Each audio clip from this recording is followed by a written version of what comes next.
কাপ্তাই হ্রদের বুকে জেগে ওঠা পতিত জমি কিংবা পাহাড়ের পাদদেশে তাকালেই চোখে পড়বে সবুজের মাঝে যেন হলুদ গালিচা। সূর্যমুখী ফুলের এই রং যেন জানান দিচ্ছে প্রকৃতিতে বইছে বসন্ত।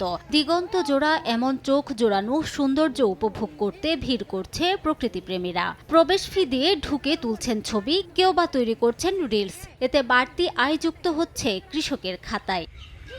দেশের ভোজ্য তেলের চাহিদা মেটাতে প্রতি বছর প্রচুর বৈদেশিক মুদ্রা ব্যয় হয়। তাই দেশের তেলবীজ উৎপাদন বাড়াতে সরকার বিভিন্ন প্রকল্প বাস্তবায়ন করছে। বিশেষ করে সরিষা ও সূর্যমুখী বীজ উৎপাদনে নজর দেয় সরকার, যার ফলে মাত্র ৩ বছরেই রাঙামাটিতে তেল বীজের আবাদ বেড়েছে প্রায় ৩ গুণ। যার মধ্যে কেউ ভোজ্য তেলের পারিবারিক চাহিদা মেটাতে, কেউ বা বাণিজ্যিক উদ্দেশ্যে করেছেন চাষ। কৃষকের পানির সমস্যা সমাধান করা গেলে এ চাষ আরও বাড়বে বলে মত তাদের। সূর্যমুখী ফুলের বাগানটা অনেক সুন্দর, তাই এখানে ঘুরতে আসছে। আমি যেখানেই শুনি না কেন যে প্রকৃতির কোনো কিছু ডিফারেন্ট কিছু হচ্ছে, আমি যাই সেখানে।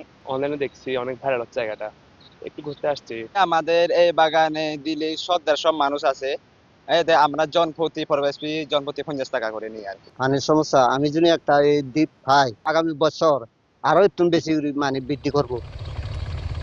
1 একর জমির বীজ থেকে প্রায় 200 লিটার তেল উৎপাদন হচ্ছে, যার বাজার মূল্য 1.5 লাখ টাকা।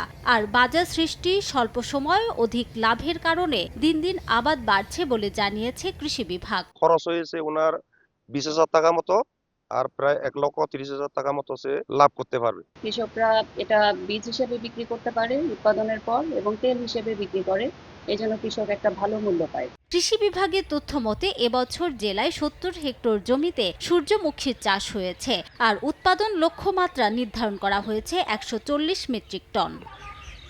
সময় সংবাদ, রাঙামাটি।